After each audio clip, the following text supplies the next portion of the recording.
مولا علی علی علی مولا صلی ونسلم علی رسولہ الکریم اما بعد فاعوذ باللہ من الشیطان الرجیم بسم اللہ الرحمن الرحیم اہدنا الصراط المستقیم صراط الذین انعمت علیہم غیر المغضوب علیہم ولا الضالین صدق اللہ العظیم و صدق رسولہ النبی الکریم۔ اللہ تعالیٰ کی توفیق سے امام نسائی رحمۃ اللہ علیہ کی کتاب خصائص علی علیہ السلام کا مطالعہ بھی جاری ہے، اور پہلے باب کی چند احادیث کو مکمل کر لیا تھا۔ آج کی نشست کے اندر اس سے متعلق مزید گفتگو کریں گے، اور خاص طور پر مولا علی کرم اللہ وجہ الکریم کا یہ فرمان کہ میں صدیق اکبر ہوں، اس کے اسرار کے اوپر بھی کچھ گفتگو کریں گے۔ تو امام نسائی رحمۃ اللہ علیہ ایک اور حدیث پاک بیان فرماتے ہیں، اخبرنا محمد بن عبید بن محمد الکوفی سے سند چلتی ہے۔ اس کا ترجمہ یہ ہے کہ حضرت ابو یحییٰ بن عفیف اپنے والد عفیف رضی اللہ تعالیٰ عنہ سے روایت کرتے ہیں کہ میں زمانہ جاہلیت میں مکہ المکرمہ آیا تاکہ اپنے اہل و عیال کے لیے کپڑے اور عطر وغیرہ خریدوں۔ پس میں حضرت عباس بن عبد المطلب رضی اللہ تعالیٰ عنہ کے پاس آیا، اور وہ ایک تاجر شخص تھے۔ میں ان کے پاس بیٹھا تھا کہ طلوع آفتاب ہوا، اور اس نے آسمان میں دائرہ بنایا۔ میں کعبہ کی جانب دیکھ رہا تھا کہ اچانک ایک نوجوان نمودار ہوا۔ پھر اس نے آسمان کی طرف نگاہ اٹھا کر دیکھا،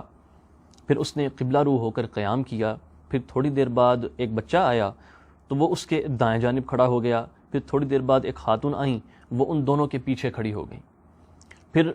نوجوان نے رکوع کیا تو اس بچے اور خاتون نے بھی رکوع کیا۔ پھر اس نوجوان نے سر اٹھایا تو لڑکے اور خاتون نے بھی سر اٹھایا۔ پھر نوجوان نے سجدے میں سر جھکا دیا تو اس لڑکے اور خاتون نے بھی سر جھکا دیے۔ اس پر میں نے کہا کہ اے عباس، بڑی بات ہے۔ عباس نے بھی کہا بڑی بات ہے یہ۔ پھر فرمایا کہ کیا تم جانتے ہو کہ یہ نوجوان کون ہے؟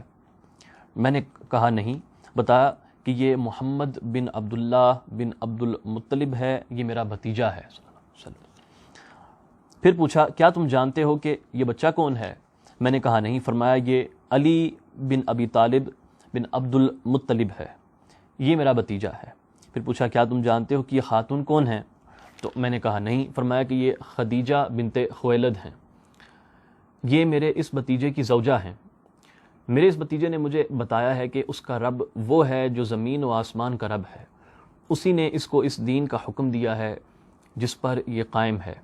اللہ کی قسم، روئے زمین پر ان تین نفوس کے علاوہ کوئی انسان اس دین پر نہیں ہے۔ تو اس حدیث پاک سے بھی بہت واضح ہو جاتا ہے کہ مولا علی کرم اللہ وجہ الکریم سب سے پہلے ایمان لانے والے مردوں میں سے ہیں، سب سے پہلے نماز ادا کرنے والے مردوں میں سے ہیں۔ اس حدیث سے متعلق امام ابن عبد البر نے الاستیعاب میں فرمایا کہ یہ اس حدیث کی سند حسن ہے، اور یہ جید سند ہے اس حدیث پاک کی۔ امام حاکم نے بھی اس حدیث کو صحیح الاسناد کہا ہے، اور ذہبی نے موافقت کی۔ پھر امام حیثمی نے بھی اپنی مجمع الزوائد میں فرمایا کہ اس حدیث کو امام احمد نے، ابو یعلا نے اور طبرانی نے روایت کیا ہے، اور امام احمد کی سند کے تمام راوی ثقہ ہے۔ پھر امام ابن حجر اسقلانی رحمۃ اللہ علیہ نے بھی الاصابہ کے اندر آپ نے فرمایا کہ اس کو امام ابن عبد البر کے حوالے سے کہ انہوں نے فرمایا کہ یہ حدیث جید ہے، حسن جید ہے یہ حدیث۔ تو بحمدللہ تعالیٰ آپ کی اس فضیلت کے اوپر احادیث بہت واضح ہیں۔ اس مقام کے اوپر میں ایک چیز بیان کرنا چاہوں گا کہ بعض تاریخ اور سیرت کی کتابوں میں اس طرح ملتا ہے ہمیں کہ حضرت معاویہ نے ایک مرتبہ حضرت سیدنا مولا علی کرم اللہ وجہ الکریم علیہ السلام کو ایک خط لکھا، اور انہوں نے اپنے اس میں فضائل لکھے حضرت معاویہ نے، اور اس میں آپ نے کہا کہ اے ابو الحسن میرے کثیر فضائل ہیں۔ ٹھیک ہے، اب انہوں نے سب سے جو اپنے فضائل گنوائے اس کے اندر وہ کہتے ہیں کہ سب سے پہلی فضیلت میری یہ ہے کہ میرا باپ جاہلیت میں سردار تھا، فضیلت چیک کریں، اور میں اسلام میں بادشاہ ہوں، اور میں رسول اللہ صلی اللہ علیہ وسلم کا سالہ ہوں، اور مومنین کا ماموں ہوں، اور میں کاتب وحی ہوں۔ یہ انہوں نے جو ہے نا اپنی طرف سے کچھ اپنے فضائل لکھ کر بھجوائے۔ اس کے اندر جو ہے وہ ہادی و مہدی والوں نے کوئی حدیث نہیں لکھ کر بھجوائی بائی دا وے۔ تو اس کے اوپر حضرت علی کرم اللہ وجہ الکریم نے ان کو جواب دیا۔ آپ نے فرمایا کہ ابن آکلۃ الاکباد، یعنی کلیجے چبانے والی کا بیٹا مجھ پر فخر کر رہا ہے۔ تو اس کے جواب میں آپ نے اپنی فضیلت بیان فرمائی۔ آپ کہتے ہیں کہ سیدنا محمد رسول اللہ صلی اللہ علیہ وسلم میرے بھائی اور میرے سسر ہیں، اور سید الشہداء امیر حمزہ رضی اللہ تعالیٰ عنہ میرے چچا ہیں۔ یعنی انہوں نے حضرت حمزہ کا ذکر کیا ان کے اس جواب میں، ان کو بتانے کے لیے کہ تمہارا نسب کہاں سے آتا ہے اور میں کون ہوں۔ اور حضرت جعفر رضی اللہ تعالیٰ عنہ جو صبح و شام فرشتوں کے ساتھ پرواز کرتے ہیں وہ میرے بھائی ہیں، اور سیدنا محمد صلی اللہ علیہ وآلہ وسلم کی لخت جگر میری اہلیہ اور میری دلہن ہیں۔ ہم دونوں یک جان دو قالب ہیں، اور اسی سے محمد مجتبیٰ صلی اللہ علیہ وآلہ وسلم کے دو نواسے میرے بیٹے ہیں۔ پھر فرماتے ہیں کہ پس تم میں سے کون میرا ہمسر ہے؟ میں نے سب سے پہلے سعادت اسلام حاصل کی جب کہ میں چھوٹا تھا، ابھی بالغ نہیں ہوا تھا۔ تو جب یہ معاملہ حضرت معاویہ تک پہنچا تو انہوں نے فرمایا کہ بھائی یہ خط چھپا دو، اس کو اہل شام کہیں نہ پڑھ لیں ورنہ وہ ابن ابی طالب کی طرف مائل ہو جائیں گے، یعنی وہ کہیں فضیلت پتہ ہی نہ چل جائے حضرت علی کی، کس طرح سے جو ہے نا آپ کے فضائل کو چھپانے کی کوشش کی جاتی تھی۔ پھر بعض ائمہ کرام جیسے کہ امام ابن حجر مکی اور امام زرقانی رحمۃ اللہ علیہ، ان لوگوں نے جو لکھا ہے اپنی شرح مواہب کے اندر، اس کو نقل کر کے آگے آپ فرماتے ہیں کہ امام بہقی نے فرمایا کہ سیدنا و مولانا علی کرم اللہ وجہ الکریم کے ہر محب پر واجب ہے کہ ان اشعار کو حفظ کر لے تاکہ اسے حضرت علی علیہ السلام کی مفاخر اسلامی معلوم ہوں۔ پھر یہی بات علامہ محمد اقبال نے بھی اپنے انداز میں کی، ان کی جو کتاب ہے سار و موز، اس میں آپ فرماتے ہیں مسلم اول شہ مرداں علی، عشق را سرمایہ ایماں علی، کہ اول مسلم شہ مرداں مولا علی کرم اللہ وجہ الکریم ہیں اور عشق کے ایمان کا سرمایہ بھی علی ہی ہیں۔ تو بحمدللہ تعالی یہ معاملہ جو ہے یہاں سے واضح ہو گیا ہے۔ اب اس سے جو اگلی حدیث ہے اس کی طرف چلتے ہیں، وہ بہت اہم ہے۔ حدثنا احمد بن سلیمان الرہاوی قال حدثنا عبید اللہ بن موسیٰ الی آخر سند چلتی ہے، اور حدیث حضرت عباد بن عبداللہ رضی اللہ تعالیٰ سے آتی ہے کہ وہ بیان کرتے ہیں کہ حضرت علی کرم اللہ وجہ الکریم نے فرمایا کہ میں عبداللہ ہوں، رسول اللہ صلی اللہ علیہ وآلہ وسلم کا بھائی ہوں، اور میں صدیق اکبر ہوں، میرے بعد یہ دعویٰ نہیں کرے گا مگر جھوٹا شخص۔ میں تمام لوگوں سے 7 برس پہلے ایمان لا چکا تھا۔ اس حدیث پاک کے اوپر بعض ائمہ کرام نے کلام کیا ہے، اور اس کی جو مین وجہ ہے وہ سند نہیں بناتے، بلکہ مین وجہ وہ کہتے ہیں کہ اس کے متن میں پرابلم ہے، اور مینلی خاص طور پہ اس کا جو آخری جو ٹکڑا ہے نا کہ میں تمام لوگوں سے 7 برس پہلے ایمان لا چکا تھا، اس ٹکڑے کی وجہ سے اس حدیث کو جو ہے ائمہ کرام بعض رد کر دیتے ہیں۔ لیکن سند کے مطابق اگر اس کو دیکھا جائے تو جو زوائد ابن ماجہ کے لکھے ہیں بصیری نے، اس کے اندر انہوں نے کہا ہے کہ ھذا اسناد صحیح، اس حدیث کو انہوں نے صحیح کہا ہے، اور پھر اس کو امام حاکم نے شاپوری نے بھی بیان کیا ہے اور کہا ہے کہ یہ امام مسلم کی شرائط پر صحیح ہے۔ اب اس کے متن کے اوپر تھوڑا کلام کرتے ہیں، اس کے اندر جو اشکالات ہیں اس کو دور کرنے کی کوشش کرتے ہیں۔ سب سے پہلے آپ کا فرمانا کہ انا عبداللہ، میں اللہ کا بندہ ہوں، میں عبداللہ ہوں، یہ ویسا ہے جیسے کہ عیسیٰ علیہ السلام نے فرمایا تھا قال انی عبد اللہ آتانی الکتاب وجعلنی نبیا، جب آپ بچے تھے تو آپ نے اعلان فرمایا تھا کہ میں عبداللہ ہوں، اور عبداللہ ہونے کا اعلان وہی شخص کر سکتا ہے جو اپنی بندگی میں متحقق ہو چکا ہو، جو اپنی بندگی میں کمال پر پہنچ چکا ہو، وہی یہ دعویٰ کر سکتا ہے کہ میں عبداللہ ہوں، اس کے علاوہ کوئی شخص یہ دعویٰ نہیں کر سکتا۔ اس پاک اسم گرامی سے اللہ سبحانہ و تعالیٰ نے سورۃ الجن میں نبی صلی اللہ علیہ وآلہ وسلم کو بھی متصف فرمایا ہے کہ لما قام عبد اللہ یدعوہ کادوا، جو آیت مبارکہ ہے اس کے اندر اللہ سبحانہ وتعالیٰ نے فرمایا۔ تو عبداللہ اپنے آپ کو وہی شخص کہہ سکتا ہے جو کہ اپنے ظاہر اور اپنے باطن میں کاملتاً اللہ سبحانہ وتعالیٰ کے سپرد ہو چکا ہو، جو مقام احسان کی انتہا پر پہنچ چکا ہو، اس کو عبداللہ کہتے ہیں۔ آگے آپ نے فرمایا کہ میں نبی صلی اللہ علیہ وآلہ وسلم کا بھائی ہوں، اب رشتے میں آپ کزن بھی بنتے ہیں۔ اس کے علاوہ جو مواخات مدینہ ہوئی اس میں بھی نبی صلی اللہ علیہ وآلہ وسلم نے آپ کو اپنا بھائی بنایا، بلکہ نہ صرف یہ کہ بھائی بنایا، آپ نے فرمایا کہ آپ دنیا اور آخرت میں میرے بھائی ہیں۔ تو یہ بڑی خاص فضیلت ہے جو مولا علی کرم اللہ وجہ الکریم کو عطا کی گئی ہے۔ اس کے بعد آپ نے فرمایا کہ وَأَنَا الصِّدِّيقُ الْأَكْبَرُ، کہ میں صدیق اکبر ہوں، اور میرے بعد جس نے یہ دعویٰ کیا وہ جھوٹ بولے گا۔ صدیق کیا ہے؟ مقام صدیقیت ایک وہ مقام ہے کہ اکثر اولیاء اللہ کے نزدیک نبوت اور صدیقیت کے درمیان کوئی اور مقام نہیں آتا۔ اس لیے جو ہم سورۃ الفاتحہ میں جو دعا کرتے ہیں، جس سے میں نے شروع میں تلاوت کی تھی کہ اہدنا الصراط المستقیم، اے اللہ ہمیں سیدھی راہ دکھا، صراط الذین انعمت علیہم، ان لوگوں کی راہ جن پر تو نے اپنا انعام فرمایا۔ اور وہ کون لوگ ہیں؟ اس کے بارے میں اللہ سبحانہ تعالیٰ نے دوسرے مقام پہ واضح کیا کہ اولئک الذین انعم اللہ علیہم من النبیین والصدیقین والشہداء والصالحین، وہ انبیاء علیہم السلام ہیں، صدیقین ہیں، شہداء ہیں اور صالحین ہیں۔ تو یہ 4 کیٹیگریز کو ڈیفائن کر دیا گیا یہاں پر۔ اب جو مقام صدیقیت ہے اس کے متعلق خاص نقطہ یاد رکھیے گا کہ صدیق وہ شخص ہوتا ہے جو اتنا سچا ہوتا ہے کہ جب اس کے سامنے کوئی ذرہ برابر بھی جھوٹ بولا جائے تو اس کا دل اس کو قبول نہیں کرتا، اور جب اس کے سامنے سچ بولا جاتا ہے، جو ازلی حقائق ہوتے ہیں وہ بیان کیے جاتے ہیں، تو وہ بغیر کسی تعامل کے، بغیر عقل کو استعمال کیے، بغیر کسی دلیل کے فوراً اس حق کو پہچان لیتا ہے، اس کو مان لیتا ہے، اس کو صدیق کہا جاتا ہے۔ جیسے کہ ابو بکر صدیق رضی اللہ تعالیٰ عنہ، آپ کو یہ ٹائٹل اس لیے ملا کہ معراج کی رات جب نبی صلی اللہ علیہ وسلم نے اعلان فرمایا کہ میرے ساتھ یہ واقعات پیش آئے ہیں، تو آپ نے بغیر کسی تعامل کے فوراً اس چیز کی گواہی دی کہ یا رسول اللہ صلی اللہ علیہ وسلم آپ سچے ہیں۔ اس بنا پر آپ کو صدیقیت کا خطاب ملا۔ اب جو مقام صدیقیت ہے، ہم یہ نہیں کہہ رہے کہ کسی اور صحابی کے پاس نہیں ہے، ہم صدیق اکبر رضی اللہ تعالیٰ عنہ کو صدیق اکبر ہی مانتے ہیں، دل و جان سے مانتے ہیں، وہ بات نہیں کر رہے۔ ہاں، لیکن یہ مقام مولا علی کرم اللہ وجہ الکریم کو بھی اللہ پاک نے عطا کیا ہے، اور اس کو سمجھنے کے لیے کہ مقام صدیقیت کیا ہے، مزید ایک چیز یاد رکھیے کہ صدیق کو اللہ سبحانہ وتعالی خاص ملکہ عطا کرتا ہے چیزوں کو سمجھنے کا، اس کو ایک خاص علم ملتا ہے، کیونکہ صدیق وہ شخص ہوتا ہے جو کہ نبی سے ڈائریکٹلی متاثر ہوتا ہے اپنے قول میں اور اپنے فعل میں، ڈائریکٹلی، اس لیے اس کے اور نبی کے درمیان کوئی دوسرا رتبہ، کوئی گیپ نہیں ہوتا کسی بھی قسم کا۔ تو اس کو اللہ سبحانہ وتعالی بڑا خاص علوم سے، بڑی خاص سمجھ سے نوازتے ہیں۔ اس کی مثال دیکھیے کہ جب نبی صلی اللہ علیہ وسلم، آپ جب اپنے آخری ایام میں تھے تو آپ نبی صلی اللہ علیہ وسلم نے جب فرمایا کہ ابوبکر صدیق رضی اللہ عنہ کو کہیں کہ وہ نماز ادا کریں، تو پھر سیدہ عائشہ صدیقہ رضی اللہ تعالیٰ عنہ نے کہا کہ یا رسول اللہ وہ بہت ہلکے دل والے ہیں، وہ رو پڑتے ہیں، نماز نہیں پڑھا پائیں گے۔ نبی صلی اللہ علیہ وسلم نے کسی کی بات نہیں سنی، آپ نے فرمایا کہ ان سے کہیں نماز پڑھیں، یعنی نبی صلی اللہ علیہ وسلم کو کچھ خاص چیز معلوم تھی ان سے متعلق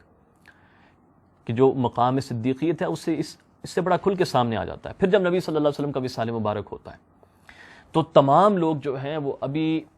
بڑی غیر یقینی کیفیت میں ہیں، لوگ اس کو ایکسیپٹ نہیں کر پا رہے کہ یہ کیا واقعہ پیش آ گیا، لیکن اس مقام کے اوپر بھی صدیق اکبر رضی اللہ تعالیٰ عنہ، یعنی ابوبکر صدیق رضی اللہ تعالیٰ عنہ، آپ ممبر پر تشریف لاتے ہیں اور ایک خطبہ ارشاد فرماتے ہیں۔ اسی طرح جب نبی صلی اللہ علیہ وسلم نے حجۃ الوداع کے موقع پر ایک باریک اشارہ فرمایا تھا کہ میرا وصال قریب ہے، وہ اشارہ کسی کو سمجھ نہیں آیا تھا، ابوبکر صدیق رضی اللہ تعالیٰ عنہ اس کو سمجھ گئے اور آپ نے اس پر رونا شروع کر دیا تھا اس بات کے اوپر، اور لوگ کہتے تھے یار کیوں رو رہے ہیں، ان کو کیا ہو گیا؟ وہ بعد میں جا کر یہ بات سمجھ آئی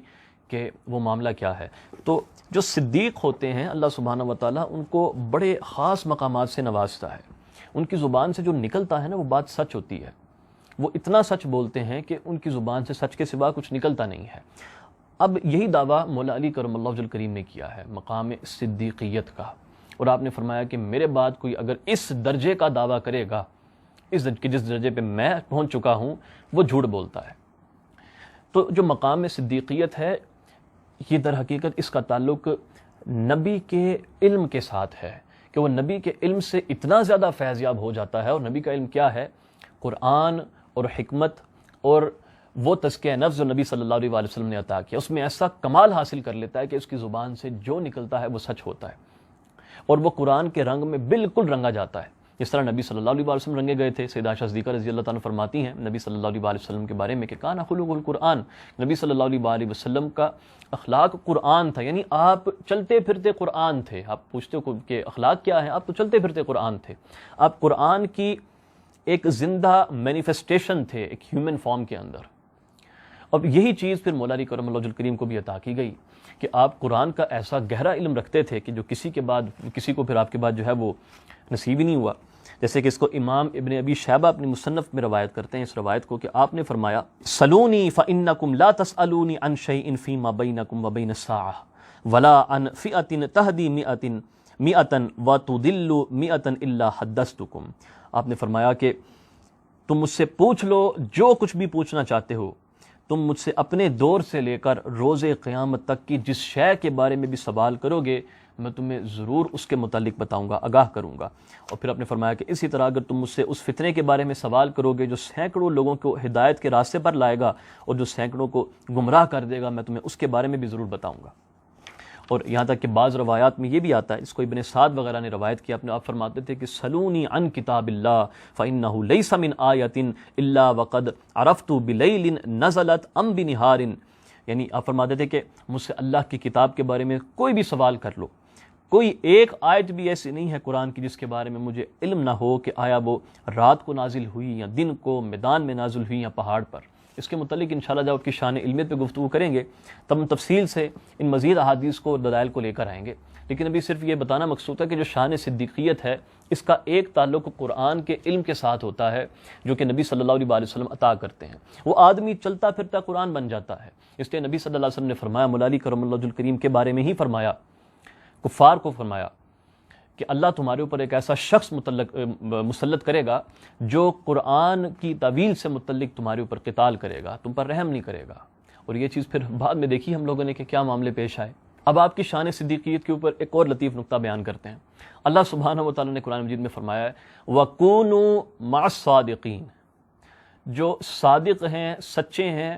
ان کی معیت، ان کی صحبت، ان کی سنگت اختیار کرو۔ تو اس طرح پوری امت کو یہ تعلیم دے دی گئی کہ جو صدیق ہے اس کی سنگت اختیار کی جائے، جو سچا ہے اس کے ساتھ بیٹھا جائے۔ اب تلاش کرنا پڑے گا پوری امت میں وہ کون ہے جن کو صدیق کہا جاتا ہے۔ دو شخصیات سامنے آتی ہیں، ایک ہے ابو بکر صدیق رضی اللہ تعالیٰ عنہ اور دوسرے ہیں مولا علی کرم اللہ وجہ الکریم۔ اب مولا علی کرم اللہ وجہ الکریم کے مقابلے میں جو شخص بھی ہے، مقابلے میں جو کھڑا ہو گیا، وہ صدق پر، سچائی پر نہیں ہے، وہ جھوٹ پر چل رہا ہے، وہ دھوکے میں ہے، کیونکہ جھوٹ اس طرف ہے اور جو سچ ہے وہ صرف اور صرف حضرت علی کرم اللہ وجہ الکریم کے ہی ساتھ ہے۔ اس لیے امام ترمذی روایت کرتے ہیں، نبی صلی اللہ علیہ وسلم نے فرمایا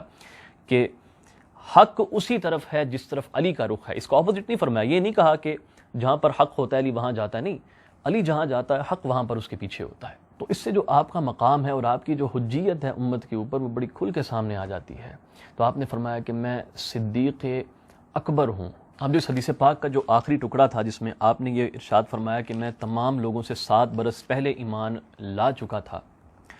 اس کے متعلق شارحین کو بڑا مسئلہ ہوا ہے اس کو ایکسپلین کرتے ہوئے، اور جب وہ سمجھ نہیں پائے اس قول کو تو انہوں نے کہا کہ بھئی یہ کلام ہی جھوٹ ہے۔ البتہ اس سے متعلق جو سب سے بہترین قول ہے وہ امام ابو الحسن نور الدین سندھی رحمۃ اللہ علیہ کا، ان کی جو شرح ابن ماجہ ہے اس کے اندر آپ نے لکھا ہے۔ اس میں آپ فرماتے ہیں کہ گویا سیدنا علی رضی اللہ تعالیٰ عنہ نے اپنے اس ارشاد سے سیدنا ابوبکر صدیق رضی اللہ تعالیٰ عنہ سے اپنا ایمان میں سابق کرنا مراد لیا ہے۔ آگے کہتے ہیں الاصابہ میں حضرت علی کے حالات میں اکثر اہل علم کے قول کے مطابق آپ ہی وہ ہیں جو تمام لوگوں میں سب سے پہلے ایمان لائے، اور آپ کا یہ قول کہ میں نے تمام لوگوں سے 7 برس پہلے نماز پڑھی ہے، اس کی تشریح وہ کرتے ہیں، کہتے ہیں کہ شاید اس ارشاد سے آپ نے چھوٹی عمر میں اسلام لانا اور نماز پڑھنا مراد لیا ہو، اور آپ کے تمام معاصرین میں سے کوئی بھی آپ کی طرح چھوٹی عمر میں اسلام نہیں لایا، بلکہ آپ کے بعد اسلام لانے والے حضرات میں بھی کوئی ایسا بندہ نہیں ملتا جو 7 برس کی عمر میں اسلام لایا ہو اتنی جلدی۔ تو گویا آپ کو یہ حیثیت حاصل ہوئی کہ آپ نے لوگوں سے 7 سال قبل نماز پڑھی، اور دوسرے لوگوں نے آپ سے اپنی عمر کے لحاظ سے اتنی مقدار تاخیر سے نماز ادا کی۔ اس سے مراد یہ نہیں ہے کہ مسلسل 7 برس تک صرف آپ ہی مومن اور آپ ہی نمازی تھے، آپ کے علاوہ کوئی دوسرا شخص مومن اور نمازی نہیں تھا۔ اور ایک احتمال یہ بھی ہے کہ آپ کسی کے ایمان اور نماز پر مطلع نہ ہوں، اور فرماتے ہیں کہ اس احتمال میں جو تکلف ہے وہ مخفی نہیں ہے، کہتے ہیں یہ بڑی پرتکلف سی بات ہے، دوسرا جو احتمال بیان کیا اس کو نہیں لے سکتے، جو پہلا انہوں نے بیان کیا ہے وہ بات بالکل صحیح ہے کہ اس سے مراد مولا علی کرم اللہ وجہ الکریم نے یہ چیز لی ہے کہ میری عمر، یعنی میں نے 7 سال کی عمر میں نماز پڑھنا شروع کی، اور یہ بھی بڑے مزے کی چیز ہے کہ 7 سال کی عمر سے ہی نماز پڑھنے کا حکم دیا جاتا ہے، اس سے پہلے نہیں دیا جاتا۔ تو اس عمر کے اندر جس میں آپ نے نماز پڑھنا شروع کی، اس وقت جو تمام لوگ موجود تھے جو اسلام لا رہے تھے، ان میں سے کوئی بھی ایسا نہیں تھا جس نے اتنی جلدی اسلام قبول کیا ہو جتنی جلدی مولا علی کرم اللہ وجہ الکریم نے اسلام قبول کیا۔ تو بحمداللہ تعالیٰ اس باب کے اوپر کلام ختم ہوا ہے۔ اگلی نشست میں انشاءاللہ ہم اپنی گفتگو کو جاری رکھیں گے۔ جو منافق کو مومن سے کر دے جدا، ایسی پختہ روایت ہے ذات علی۔ وما علینا الا البلاغ المبین۔ السلام علیکم ورحمۃ اللہ تعالیٰ وبرکاتہ۔